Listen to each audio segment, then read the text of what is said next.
I love Disney books. Normally though, when people suggest Disney books, you end up hearing about stuff like Walt's biography, or some of the Disney published books on rides like the Haunted Mansion. On the fiction end, the go-to people keep bringing up is Kingdom Keepers.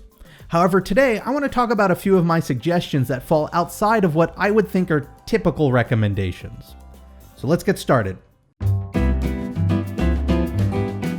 My first two suggestions are actually fiction books, which I typically don't cover here.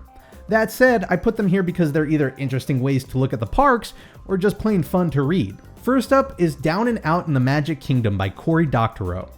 Now, before I say anything else, let me start by saying that while this novel does take place in the Magic Kingdom, and it does have to do with Disney World, it's not what I'd call a book for kids. It does include some more mature content and themes.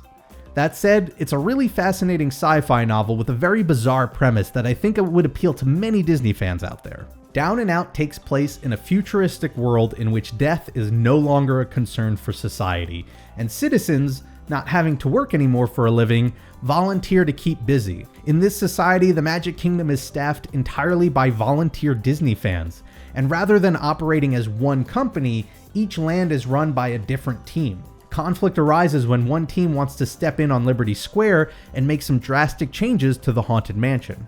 It's not brilliant writing, but I enjoyed that it touched upon the concepts of finding purpose beyond basic needs and the value of preserving another person's work versus updating it. I enjoyed it even more with it being done set to the context of Disney World. This next one isn't a book, but a comic book. The Enchanted Tiki Room is the latest series in the Disney Kingdom's family, which focuses on stories based on Disney attractions and ideas. It takes place on a tropical island and follows not only Jose, Michael, Pierre, and Fritz, but also a number of very interesting guests visiting the island, all dealing with their own problems.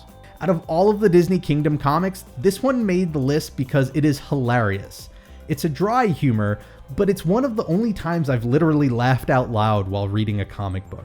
The best part is that it strikes this perfect balance of entertainment for younger readers and more subtle humor for adults, similar to a good kids film out there.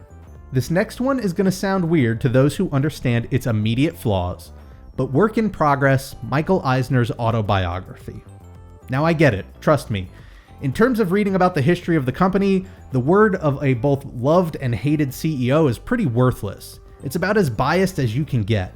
As a source of information on some of Disney's more controversial happenings, this book is terrible. That said, I found it to be a rewarding read because it offers something rather than being informed about the history of the company during his time there. Instead, it shows his perspective during that history. In other words, when it comes to more messy events like Jeffrey Katzenberg leaving Disney, I don't believe what Michael Eisner has to say in the book, but I do believe that he believes what he's saying, and it goes a long way in offering insight to him as a person. Beyond just that, it covers his career before Disney, and I think it's an interesting look into what kind of person it takes to run a company as large and complex as Disney. So while I highly recommend you offset this book with a more objective historical look back, such as Disney War, I think it's worth reading anyway. Last up is perhaps the biggest stretch, and it's Tomorrowland by Joseph Torello. I say it's a stretch because while it does contain mention of Disney and Walt specifically, this book by and large has nothing to do with Disney as a company or Walt as a person. Yet I still find it to be an important read to understand both. Tomorrowland is almost two books in one. It follows both the development and the operation of the 1964-1965 New York World's Fair in Queens, and it also covers the many different ways in which American culture has changed over those years leading up to and following the fair. Since it covers the fair itself, and since Disney developed 4 attractions for the fair, there is some mention of his involvement in the pavilions themselves, but I can't stress how minor it is in this book. Collectively, it's maybe a chapter's worth. So why am I suggesting it? Well, we live in a different world from the one Walt lived and worked in. Those old enough to remember themselves won't need this book, but at 30 years old, I can only imagine what life was like in the 60s. Some like to pretend they were the good old days, but the truth is they really weren't for a great number of people, including minorities, women, men being drafted into the military, and overall the whole country who had to deal with the escalation of the Cold War and the rise in crime in urban cities. Reading this book helped me put into perspective what would drive Walt to try and develop a utopian city like Epcot or maintain idealistic retreats like Disneyland. Similar to Down and Out in the Magic Kingdom, this book obviously deals with some heavy subjects, so to the parents out there, I would leave it up to you to decide whether or not your young readers should check this one out. I honestly picked up this book hoping a good portion of it would be about Walt's World Fair rides.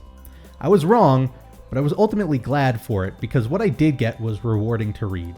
So there you have it, some more book recommendations for the Disney fan out there. If you're interested in any of them, you can find a link in the description of this video to my books page that lists all of these titles along with many more Disney book recommendations. Now I'd love to hear from you. What Disney books do you recommend for everyone? Let us know in the comments below. Thanks for watching, and I'll see you next time.